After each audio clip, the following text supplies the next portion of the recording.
Hi there, I'm Lou. And I'm Lee. And this is Uncovering History.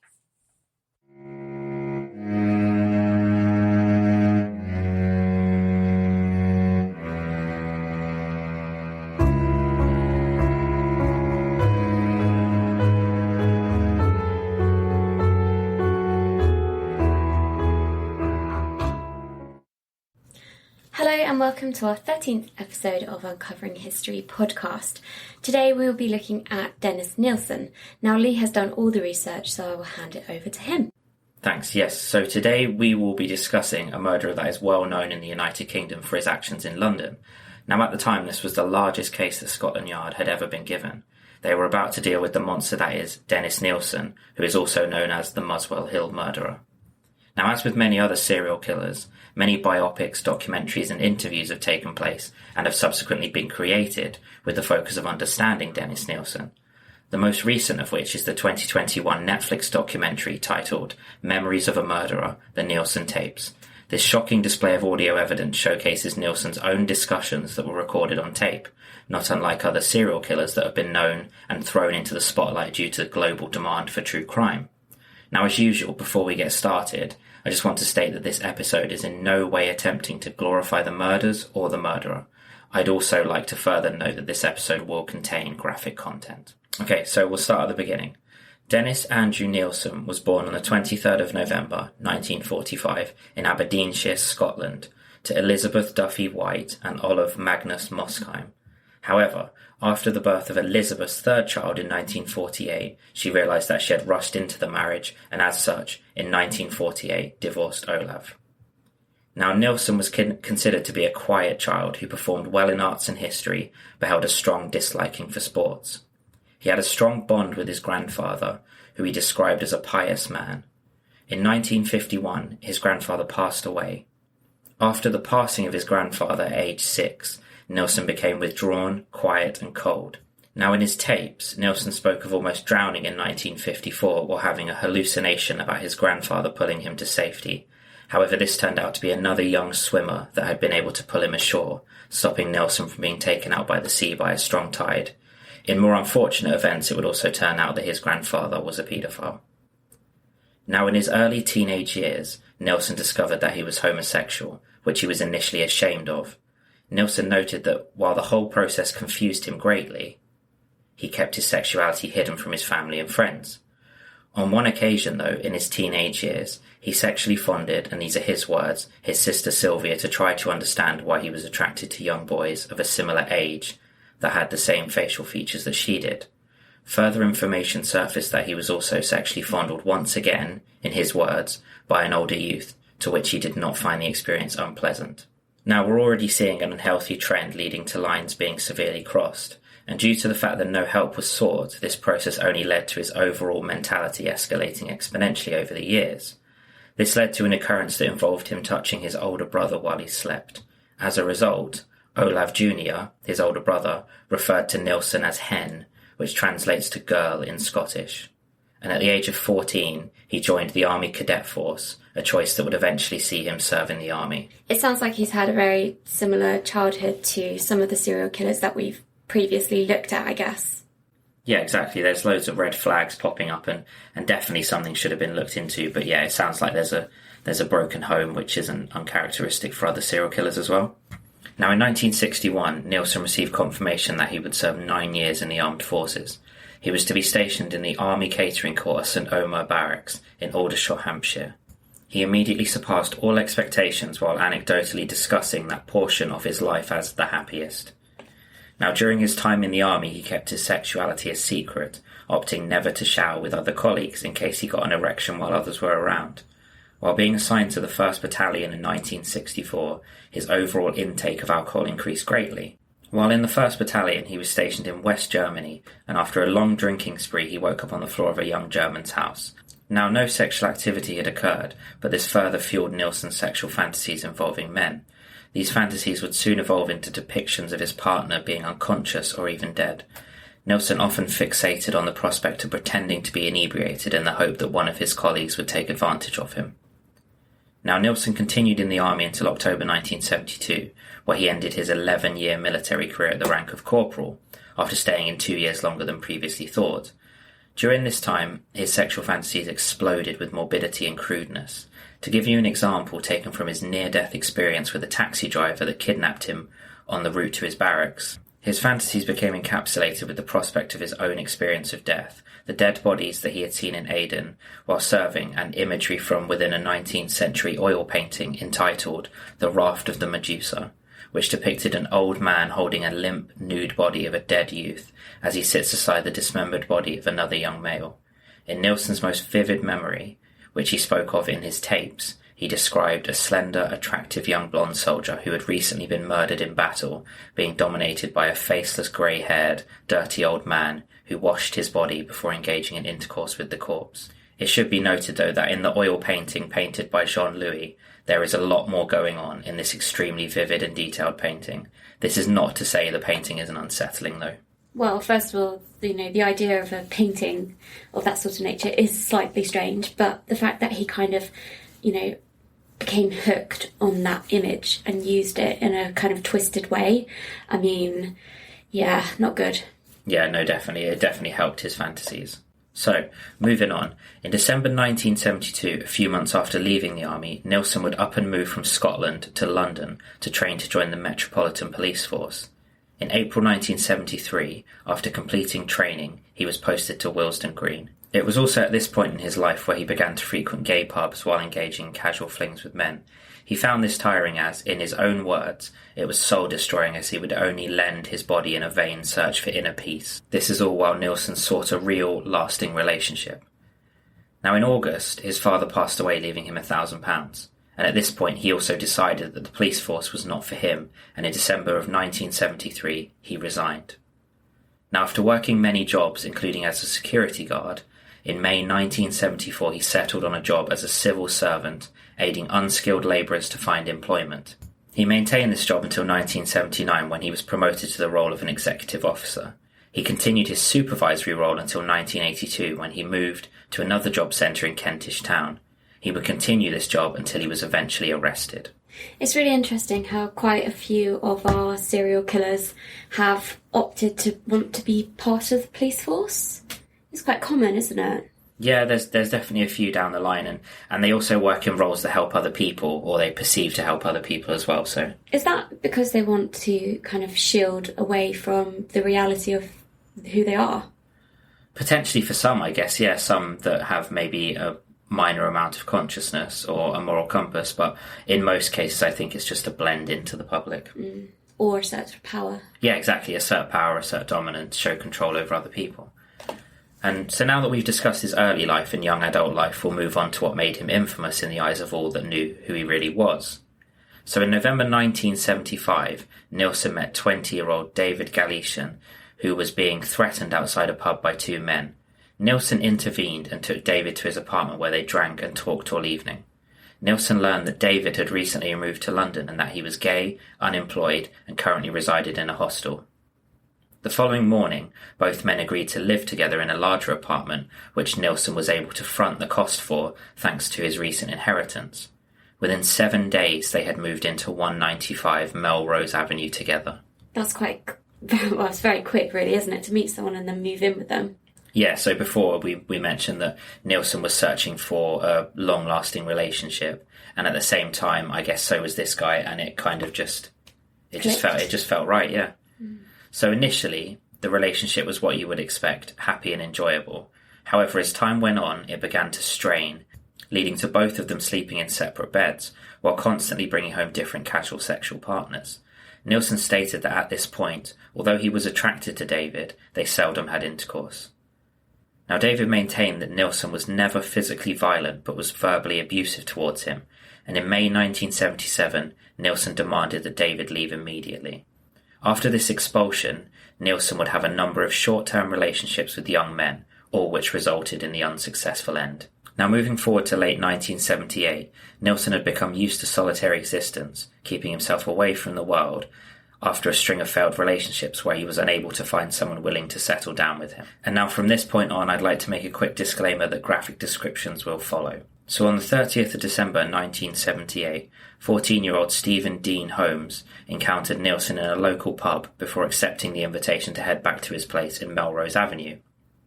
The next morning, Nilsen strangled Stephen with a tie until he rendered him unconscious before drowning him in a bucket of water. After murdering Stephen, he washed and caressed his body before masturbating twice over the body. The body of Stephen would remain under Nilsen's floorboards for over 7 months before Nilsen burned the body on a bonfire due to the excessive smell.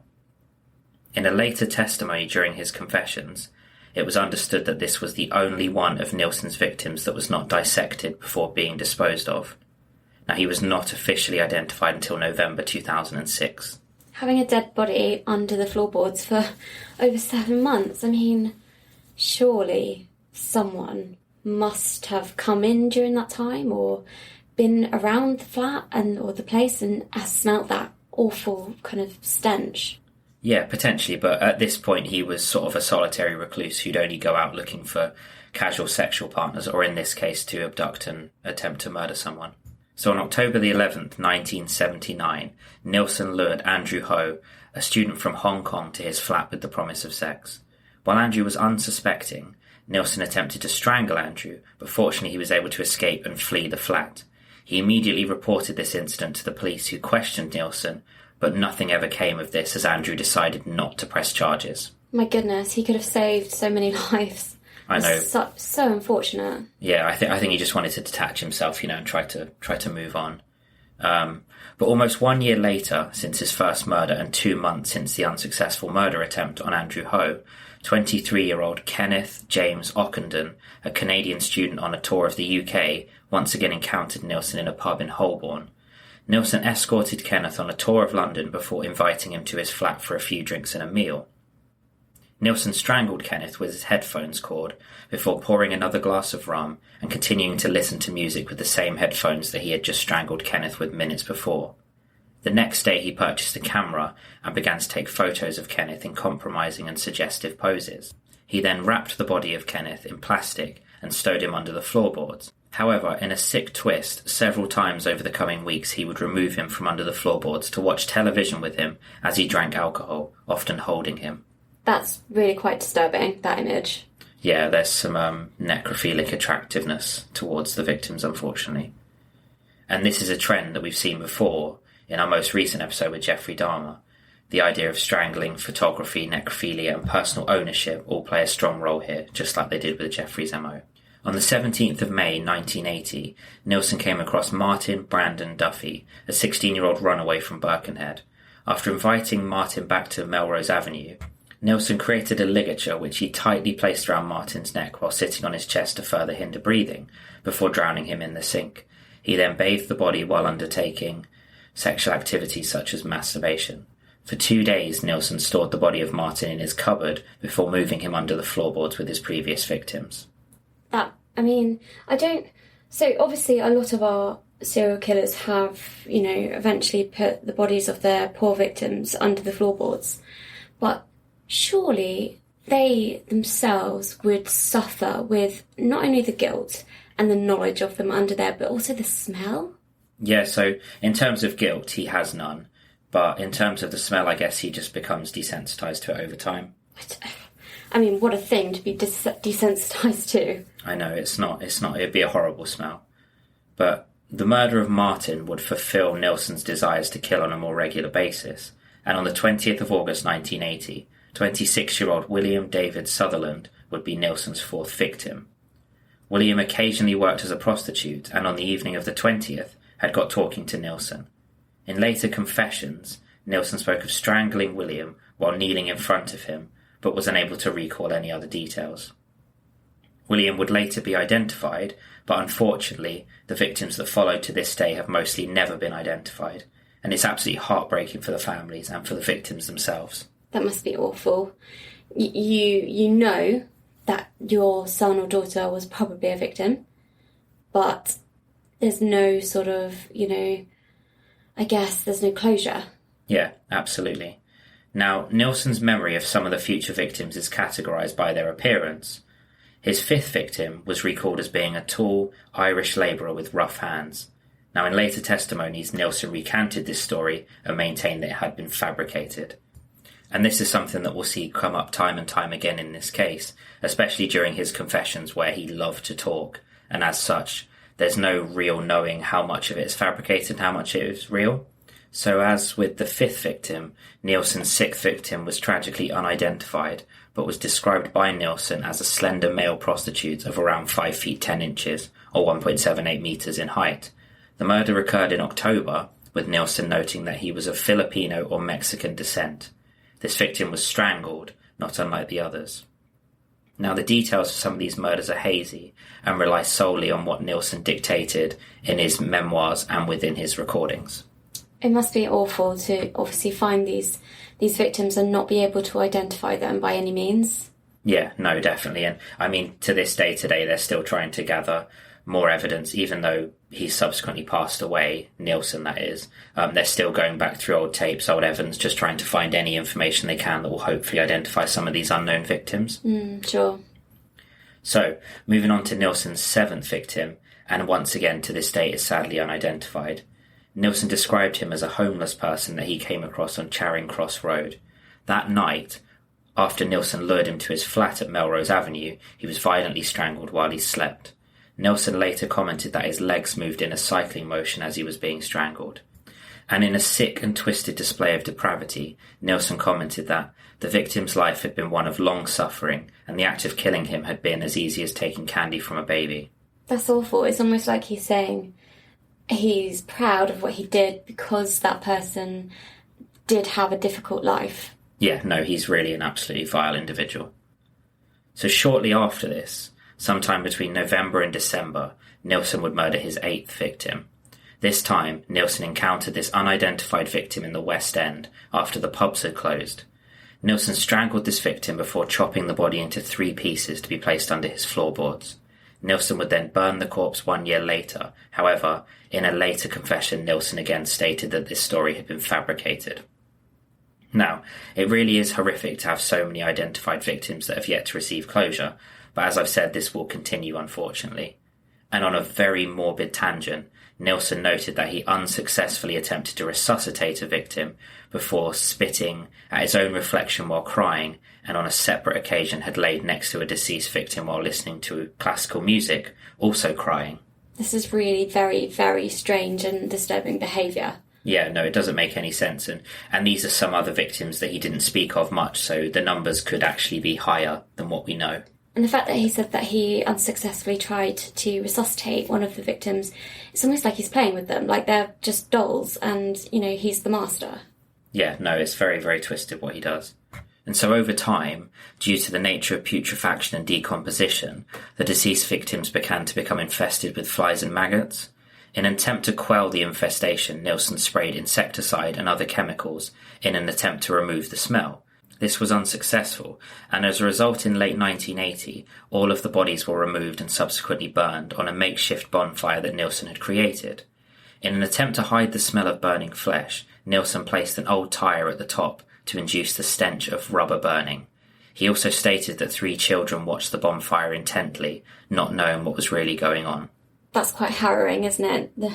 These poor children just kind of watching what they think is a bonfire. And actually what it is him trying to get rid of the evidence. Yeah, well, it's just, we as humans work on the same frequency as fire, so it's very interesting and very sort of fascinating and mesmerising to watch. So they would have just been watching harmlessly without knowing what was actually going on. I've heard that apparently the flames flicker at the same rate as something in your brain fires as well, so that's why we're so that's why you see people staring at fire a lot. Yeah, it's satisfying, I guess. So only 4 days into the new year, on January the 4th, 1981, Nilsson encountered an unidentified man who would become his 9th victim. The 18-year-old blue-eyed Scot, as Nilsson put it, would meet Nilsson in the Golden Lion pub. He was murdered after participating in a drinking contest with Nilsson back at his flat in Melrose Avenue. He was subsequently dissected on the 12th of January. Is there any reason why he dissected his victims?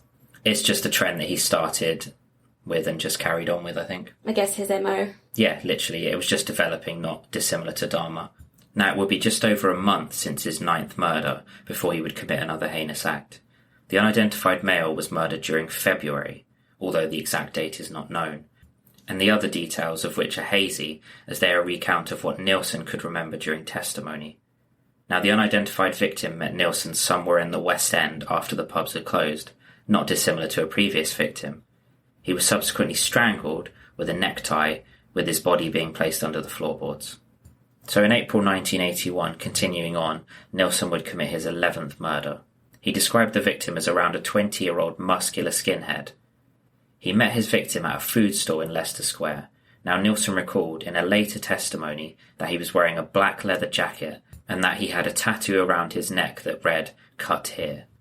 Nilsson would later rescind this confession, but at the time he stated that he hung his naked torso in his bedroom for 24 hours before placing him under the floorboards. That's really strange. I mean, I know they're all sadistic, and I know, all of these sort of serial killers have their very strange sort of ways about them, but, I mean, I just can't get my head around what he's doing to these poor people. No, yeah, we've definitely covered a lot of very, very sadistic people. And we'll now move forward to December. 23-year-old Malcolm Stanley Barlow would be the final victim to be murdered in Melrose Avenue. Malcolm was an epileptic orphan who had spent most of his life in care homes. Nilsson took advantage of his good and kind nature and murdered him. His body was stowed in a kitchen cupboard as Nilsson had no further room beneath his floorboards. He was subsequently dissected some days later. And again, he's taking advantage of the vulnerable and the kind, preying on their positivity and good nature. Now, it's at this point when Nilsson moved to 23 Cranley Gardens, and in March of 1982, 23-year-old John Peter Howlett would become his 13th victim. John was strangled as he slept in Nilsson's bed, with Nilsson reporting that he shouted, "It's about time you went." A struggle began when John woke up, resulting in Nilsson drowning him by holding his head underwater in his bathtub. Nilsson would then dismember John's body before flushing portions of flesh and internal organs down the toilet. He also stated that he placed large bones outside in the rubbish bins. It was another incredibly violent act. That's horrendous. I mean, the fact that he's moved house as well. I mean, surely someone that's bought that old place has smelled something pretty horrific. Yeah, I mean, there's not much information about who moved in afterwards or the lengths that he went to sort of make the place tidy, get rid of the smells, and obviously there was the burning of the bodies at the end, so he would have gone to great lengths to protect himself. Yeah, I guess they all do, don't they? They try and get away with it for as long as possible. Exactly, it's all methodical. So, in May of 1982, Nilsson would attempt to murder another victim. 21-year-old Carl Stotter was coerced back to Nilsson's new abode where they both drank excessively. It was at this moment where Carl fell asleep on an open sleeping bag. He woke to find Nilsson on top of him, strangling him while whispering, "Stay still." Carl would recount that he could hear running water at the time too. At this point, Carl became unconscious again and was transported to the bathtub. Carl awoke again to the experience of being drowned. However, Carl was able to raise his head from the bathtub while shouting, "No more, please, no more." However, Nilsson would again submerge him underwater. Now, later on that evening, Nilsson realised that Carl was still alive, and as such he rubbed Carl's limbs and massaged his heart in an attempt to increase circulation. He also covered Carl's body in blankets while laying him on his bed. When Carl awoke, Nilsson embraced him, stating that he had almost been strangled from the zip of his sleeping bag, and that he had put him in the water to try and deal with the shock. Now, Carl would stay with Nilsson for a few more days before Nilsson would take him to a train station with the parting words that he hoped they would meet again someday. That's crazy. So he tries to kill him, and he wakes up in the bathtub and says, no more. Then he obviously passes out again.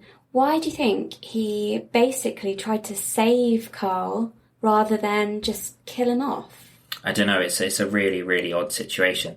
The only idea that comes to my mind is that in Nilsson's eyes he had survived, okay, and as such had earned the right to live. I don't know, maybe something as twisted as that, as in he had passed the test, you know. And yeah, I mean, he shows a level of caring, which is really odd, with the massaging and, wrapping him in blankets and stimulating his muscles and doing anything he can to get the blood flowing. It's really not like him, and yeah, I mean, that's the only thing that makes sense to me. But although how absolutely mental this is, in a positive turn of events, Carl Stotter would appear to speak as a testimonial witness during Nilsson's trial. I mean, it's a miracle that he survived this ordeal, but also that he had the courage to stand and testify as well. That's brilliant. Yeah, absolutely. And it also gave him time to sit back and process the situation and the horrific events that he'd gone through. And as a result of that, he was able to deduce that he did not almost, innocently strangle himself. It was down to Nielsen. And as such, he was able to then testify during his trial. Now, in June of 1982, Nilsen would also receive a promotion to executive officer while still aiding people to find new careers on a daily basis. But we'll continue on, and in September of 1982, 27-year-old Archibald Graham Allen encountered Nilsen in Shaftesbury Avenue as Allen was attempting to call down a taxi. Allen was subsequently strangled as he sat eating an omelette that Nilsen had cooked for him. His body was later identified via dental records and a healed fracture to his jawbone. Nilsen would once again attempt to remove traces of evidence by flushing portions of flesh and small bones down the toilet.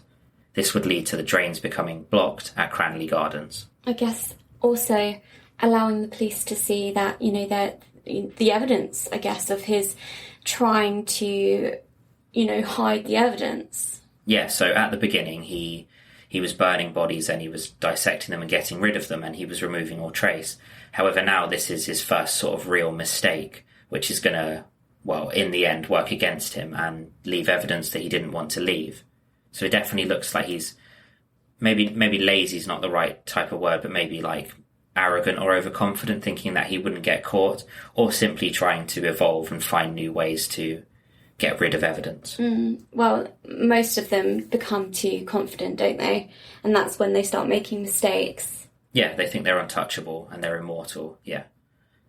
But we'll now come to Nilsson's final victim, which is 20-year-old Stephen Neil Sinclair. And on the 26th of January 1983, Nilsen would seduce him with the prospect of food and safety by accompanying him back to his home. Now, Nilsen subsequently strangled him to death with a ligature, and his head, arms, and upper torso were stowed in a chest in Nilsen's living room. Nilsen also placed his legs and lower torso beneath his bathtub. And as I mentioned before, the mistake of flushing the flesh and body parts would be his first mistake. Now, Nilsen's murders were initially discovered by Michael Catran, who was attempting to fix the plumbing issues that other tenants and Nilsen himself had complained about in Cranley Gardens. When Michael opened the drain cover, he discovered flesh-like substances and many small bones. This was immediately reported to his supervisor, who once again escalated it further over the course of the next few days, even after Nilsen had attempted to remove the evidence overnight. Fortunately, in a positive discovery, there was additional evidence that he had missed. And what essentially happened is Nilsen noticed that someone had come to fix the plumbing and started asking questions, and as a result began to become suspicious. So in the evening of that night, he went and disposed of the evidence that he could collect. However, when they came back the next day, they found additional evidence alongside the fact that the initial evidence they had found had also been taken. So it raised eyebrows and made it more suspicious, especially his involvement the day before. So they found, obviously, the remains in the drains. Nielsen has obviously seen this, taken what he can to try and, cover his tracks, and then a fresh lot maybe had been dislodged somewhere. Yeah, so what they did is when they realised that the evidence had been removed, they went further down the drain and they found more evidence. Oh, okay. So it was a case of they went further down. And now at this point, they were pretty sure that foul play had occurred, so they called the police, where additional discoveries were made of human remains. Now, forensic pathologist David Bowen also confirmed that the remains were human, and as a result, Detective Chief Inspector Peter J. and two colleagues opted to wait for Nilsen outside of his home until he returned from work. After having a casual discussion with Nilsen regarding being here to help fix the drains, Nilsen allowed them access to his apartment. So do they know at this point that it's him? Because obviously he's in an apartment block, there's lots of people that are using the same systems. So do you think they'd been tipped off, or they had gathered some sort of evidence to sort of immediately sort of question him? Yeah, so what happened is the days before, Nilsson was asking the plumbers lots of questions. Oh, right. So the plumbers have then mentioned there's this man who lives in the apartment block who was very, very interested.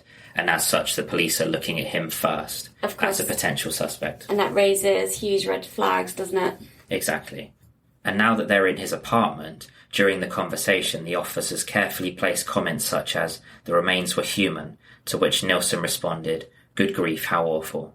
The officers also began to notice the abundant smell of decomposing flesh, and when questioned, Nilsson calmly responded, "It's a long story. It goes back a long time. I'll tell you everything. I want to get it off my chest. Not here, though, at the police station." That's really strange that he's very kind of, casual about the whole episode, but also that he kind of gives himself up straight away. Well, it's just like Son of Sam, isn't it? As soon as he was caught, he was just like, well, you got me. And this is kind of the same thing. It's just like now he wants to tell his story, which if anyone has seen the Nielsen tapes, they'll know he really loves to talk. Oh, so he wants an audience. Kind of like Edmund Kemper. He loves, divulging his stories. Do we know what his IQ was? No, I don't think. So from what I read online, there wasn't evidence of him ever taking an IQ test, so... But we could probably suggest that he's got a high IQ. He was considered to be intelligent, yeah. He was considered to be very capable at school, but he just wasn't really interested. So as a result of this, Nilsson was subsequently arrested, and before being driven off was asked whether the remains in the flat belonged to one or two victims, to which Nilsson calmly responded again, 15 or 16 since 1978. That must have been really shocking for the police officers. Yeah, I've seen in a documentary the arresting officer is talking about his experience, and he recounts how shell-shocked he was hearing that. No one ever expected to hear such a large number. Now, once arrested, Nilsson would confess to everything in very graphic detail. He would later also go on to document his crimes and life in the Nilsson tapes, which I've mentioned briefly, which is currently available on Netflix. I won't go through it all today, as we will be here for hours, but I do suggest that if any of you are interested, that you check it out. I will warn you, though, it's pretty vile, and it is very, very graphic. However, during this time, Nilsson was unsure of why he killed and responded to questions with, "I'm hoping you can tell me that." So he's confused as to why he had the urge to kill people? Essentially, yeah. So on the 11th of February 1983, Nilsson was officially charged with the murder of Stephen Sinclair, and on May the 26th, this would be increased to 5 counts of murder and of 2 attempted murders at the Old Bailey. This would later be increased to a 6th murder count. Now going forward, on October 24th, 1983, the defendants worked towards an insane plea, as they normally do, while discussing whether Nilsson knew what he was doing at the time of each murder. The prosecutor, Alan Green QC, argued that he was sane and in control. Well, I mean, the fact that he, was disposing of the evidence, that was very controlling, very calculated, almost premeditated, because he had thought about how he was going to store the remains, etc. So, I mean, I was thinking this earlier, whether they would go for an insane plea, but, I mean, I'm glad that the prosecutor basically said no. Yeah, he was very methodical, and with killers that you've seen get caught in the past that were insane, they don't tend to try and hide their tracks because what they believe is that what they're doing is just normal, and as such there's no reason to hide it. Now, in another positive turn of events, during the trial, the court would hear testimonies from all surviving victims that wished to come forward, including the most recently discussed Carl Stotter. He was able to recount with great detail the events that had unfolded. And as a result of this and all the other compounding evidence, including his confessions, the verdict of guilty upon 6 counts of murder and 1 of attempted murder was given, with unanimous agreement on the 3rd of November. Nilsson was sentenced to life imprisonment with the recommendation that he serve a minimum of 25 years. Now, this was a very short sentence for such heinous crimes. However, if you live in the UK, you'll know that life imprisonment does not mean life imprisonment. This was, however, changed to a whole life tariff by Home Secretary Michael Howlett in December 1994, meaning that he would never leave prison. It's one of the things that, a lot of people disagree with in the UK, that, if you're given a life sentence in prison, you technically could be out within about 12 years. Yeah, because usually life in prison in the UK means 25 years, and usually that can be half with good behaviour. So, yeah, I mean, in America, when they get life, it means life. Yeah. So you could be, even if you were given 2 consecutive life terms, you could still potentially be out within 25 years. Yeah, it's a very contentious subject. And we now move on to Nilsson's death. On May the 10th, 2018, Nilsen was taken to York Hospital after complaining of severe stomach pains. He was found to have a ruptured abdominal aortic aneurysm. This was repaired, but soon after he suffered a blood clot. On May the 12th, he passed away from the blood clot that had made its way to his lungs, causing a pulmonary embolism. It seems that he suffered a very short end compared to his poor victims. One positive out of this is that he was never allowed to walk the streets again, possibly safeguarding tens of possible future victims. He also said, during confessions, that he had no intention of stopping, showcasing furthermore his depravity. Although technically he wasn't given a life sentence as, what we discussed, he still wasn't able to, like you said, walk the streets again. And, the fact that he was wanting to continue, it's really good that, he wasn't allowed out. Yeah, no, absolutely. And I wanted to note that this is an incredibly concise version of the events and trial that took place. I wanted to focus more on the victims to discuss them and their lives, focusing on remembering them over glorifying the antics of Nilsen during his confessional tapes or during the trial. This could have easily been made into 2 or 3 parts, but it was important, however, that these victims receive the respect that they deserve. What do you think, though, of the fact that Netflix buys into these documentaries? Do you not think that that is sort of glorifying, the past and what happened? Well, they're using it as a way to make money, so it's definitely glorifying it in a sense. But at the same time, the true crime genre has exploded in popularity, so they're kind of just bringing the audience what they want to see. And that's why we've seen so many from Netflix, and we're also seeing now more coming forward from Hulu and Amazon, and even Apple TV have started to make their own documentaries now. So it's just something that, as they're a business, they're taking advantage of. I have mixed emotions and mixed feelings about watching some of these because, obviously there's this curiosity. We don't come across serial killers in our everyday lives, hopefully. And, we do know that there's this dark side to humanity. But I also worry that you're giving that, criminal airtime that they don't really deserve. Yeah, it's a difficult subject, but I guess the bit that I like about it is that they're presenting the true facts of the case, so it doesn't leave it open to interpretation, and as such, people like the victims and the people who were attacked who were fortunately able to survive are given closure and are given the respect that they deserve. Okay, well, I guess that brings us to the end of the 13th episode, The Life of Dennis Nilsen. It does indeed. And with that wrapped up, Lee, what do we have in store next episode? So, next week we'll be looking into the Dailatov Pass incident.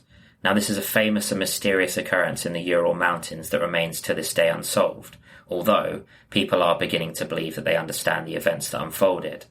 And as a result, we'll be going through this story while discussing potential explanations. Should be a good episode. I'm quite looking forward to that one because it's a mysterious one. Yeah, absolutely. It should be a good episode. Okay, well, thank you so much for tuning in, guys. Remember, if you do want to get in contact with us, you can hop over to Instagram, where you'll find us at Uncovering History Podcast. And if you would like to get in touch with us directly, you can send us an email to uncoveringhistorypodcast@gmail.com, or alternatively, you can visit us at our website at uncoveringhistory.co.uk. Okay, well, we'll see you very soon. Thanks a lot, guys. Take care. See you later.